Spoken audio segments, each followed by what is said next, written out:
जय हिंद दोस्तों।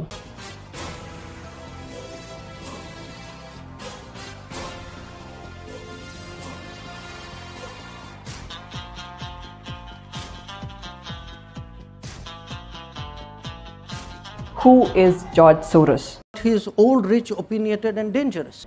Part 1. Birth of a Mastermind. George Soros का जन्म 12 अगस्त 1930 को हंगरी में हुआ था। सोरोस का असली नाम श्वार्ट्ज ग्योर्गी था, मगर नाजी से उनकी ज्यूइश आइडेंटिटी छुपाने के लिए उनके पेरेंट्स ने उनका नाम जॉर्ज सोरोस कर दिया। आपको हैरानी होगी कि ज्यूस फैमिली में जन्म लेने के बाद भी सोरोस एक नाजी सपोर्टर थे और हंगरी में जन्म लेने के बाद भी उन्हें हंगरी से ही बैन कर दिया गया, स्टॉप सोरोस लॉ के तहत। जलवा है हमारा और हमारा भी। इसीलिए चैनल पसंद आए तो सब्सक्राइब करें और वीडियो को लाइक करें। Part 2, the gaming setup. George Soros एक इकोनॉमिस्ट और फिलैंथ्रोपिस्ट है। 1993 में सोरोस ने ओपन सोसाइटी फाउंडेशन को एस्टैब्लिश किया और अभी तक उन्होंने इस इंस्टीट्यूट के लिए $32 बिलियन डोनेट किए हैं। फोर्ब्स के अकॉर्डिंग जॉर्ज सोरोस की नेटवर्थ $9 बिलियन है, जो कि लगभग $40 बिलियन होती अगर उन्होंने डोनेशंस नहीं किए होते तो राम निकला रे, देव मानुस निकला। जॉर्ज सोरोस ने इस ओपन सोसाइटी की फाउंडेशन अपने विजन को प्रोपेगेट करने के लिए की थी। इस सोसाइटी का ऑन पेपर मोटो ह्यूमैनिटेरिज्म, इक्वालिटी और पॉलिटिकल फ्रीडम है, बट इसकी असलियत हम आपको आगे के पॉइंट्स में समझाएंगे। मैं तेरे ढोकला बनाऊंगा। Part 3, the game play. एक बंदा 100 पंगा। एक्चुअली में वो किसी एक डेवलपिंग कंट्री को टारगेट करते हैं और उसको अपने कनिंग टैक्टिक्स से फाइनेंशियली तबाह करके अपना प्रॉफिट कमा लेते हैं। अपने इस जर्नी में उन्होंने यूके और थाईलैंड जैसे लगभग 15 देशों को बर्बाद किया है और इसी वजह से उन्हें the man who broke the bank of England का टाइटल भी दिया गया है।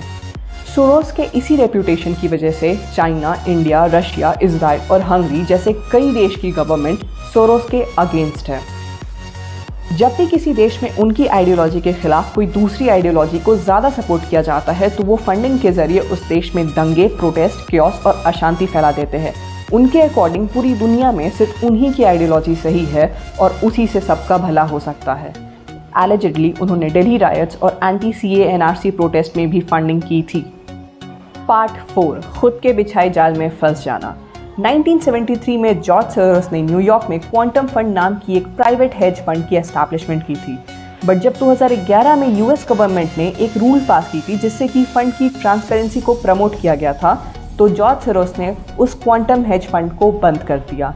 सवाल ये उठता है कि जब आप इतने आइडियलिस्टिक, ऑनेस्ट और लोगों की भलाई सोचने वाले हैं तो ट्रांसपेरेंसी से आपको क्या प्रॉब्लम हुई। Part 5, George Soros versus India. Political situation को देखते हुए हमें ये पता चलता है कि जॉर्ज सोरोस की अगली टारगेट इंडिया है। रिपोर्ट्स के अकॉर्डिंग सोरोस ने इंडिया के अंदर बहुत सारे एंटी इंडिया मूवमेंट को प्रमोट किया है। खालिस्तानी, टुकड़े टुकड़े gang, Delhi riots, anti CA/NRC protest जैसे कई जगहों पर सोरोस ने फंडिंग की है।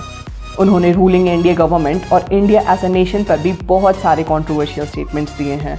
सोरोस ने PM मोदी को एडोल्फ हिटलर से कंपेयर करते हुए ये बोला कि इंडिया एक डेमोक्रेटिक देश है, बट उनका लीडर PM मोदी एक डेमोक्रेट नहीं है। सोरोस ने एक इंटरव्यू में कश्मीर को टारगेट करते हुए ये कहा कि इंडिया कश्मीर में रेस्ट्रिक्शन लगाने के बहाने उसे हिंदू नेशनलिस्ट स्टेट बना रहा है। रिसेंट ईयर्स में सोरोस ने इंडिया के one of the fastest growing businessman Gautam Adani को अलग अलग स्ट्रैटेजीज के थ्रू टारगेट किया और उनकी ऑथेंटिसिटी पे सवाल उठाए। इससे अडानी को बहुत नुकसान झेलना पड़ा। Part 6, why. आखिर उन्हें कंट्रीज को डिस्ट्रॉय करके मिलता क्या है। अपने इंटरव्यू में सोरोस ने साफ साफ ये कहा है कि उन्हें सिर्फ पैसे कमाने से मतलब है, फिर चाहे वो पैसे किसी भी तरीके से क्यों ना आए और सामाजिक दृष्टि से उसका कितना गलत असर क्यों ना पड़े। तो जॉर्ज सोरोस पे आपकी क्या राय है उसे आप कमेंट सेक्शन में ज़रूर बताएं। वीडियो पसंद आए तो लाइक करें, शेयर करें एंड चैनल को सब्सक्राइब करें। धन्यवाद।